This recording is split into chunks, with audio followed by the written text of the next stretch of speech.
So I'm not a bonnet display to the world person, but you caught me. Yet here I am passing my Calathea,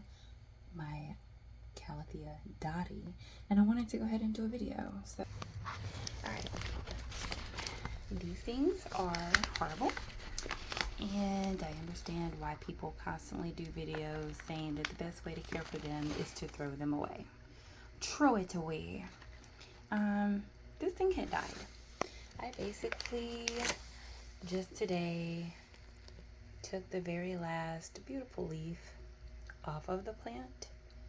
I normally don't believe in snatching leaves unless it's quite obvious that they're snatchable. This one made me work for it a little bit, and I did snatch it. But I continued to water it even though it was long dead, if you were to tell by the leaf, and if you were to tell by the center part. But somehow I started getting a couple of leaves, and I have moved it all over the house. And this staircase is, once I saw I was getting leaves, where I decided to put it so that the leaves wouldn't burn again, because what was happening before was that the leaves were burning. And even the tip of this leaf here is already looking kind of crispy. I have decided that I'm gonna fight a little longer, because there's a third leaf already coming.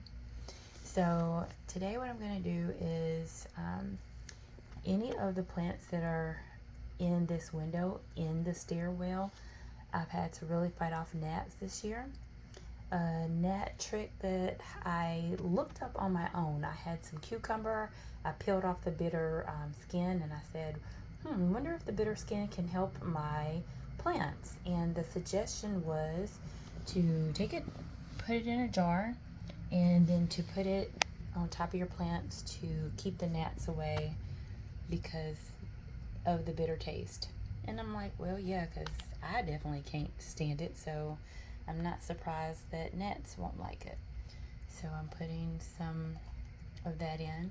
But before I put too much, I also looked up whether or not I should use boiled eggshells or raw eggshells if I'm ever going to try to put eggshells on top of my plants or in my plants.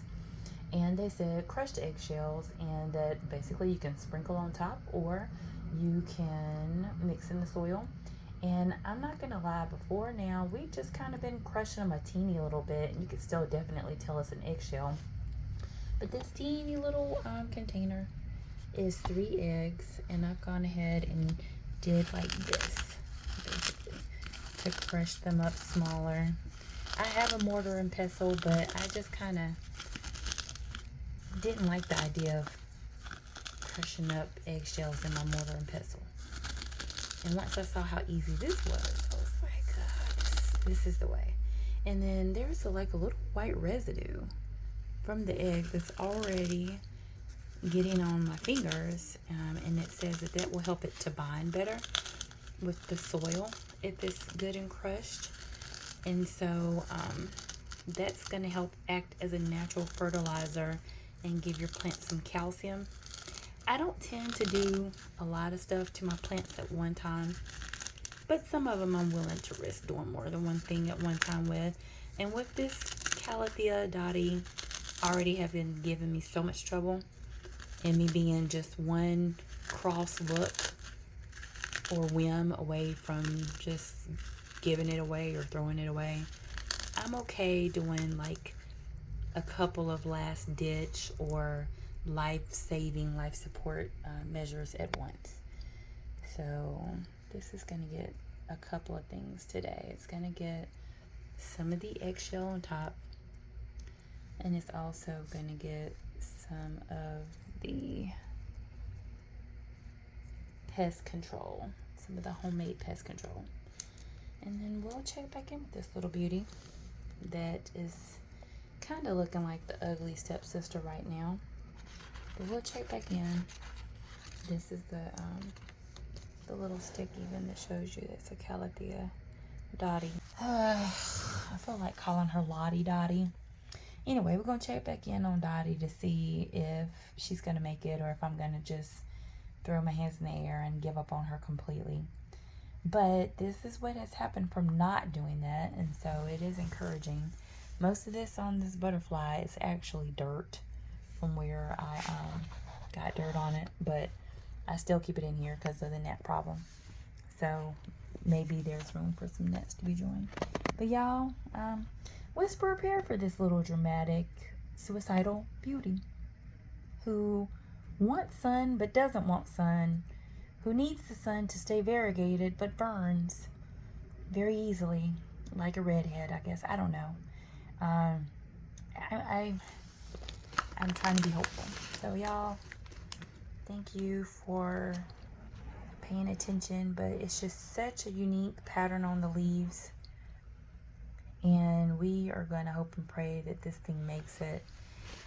And I was taking out a Q-tip and Q-tipping every single leaf when it was full and leaves were still not uncurling, and I don't know, we're gonna see with me being a little bit less high maintenance since I kind of quit a little bit.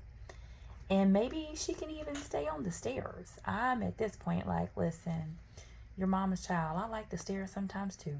All right. Child, they look so pretty when you bring them home. I always just tell people online, I'm like, oh, good luck, sis, or good luck with it.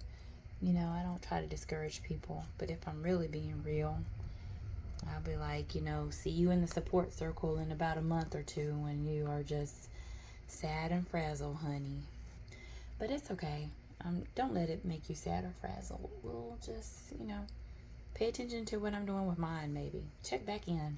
See if this little stub that could is canon in about a month or two, okay? All right. Be blessed.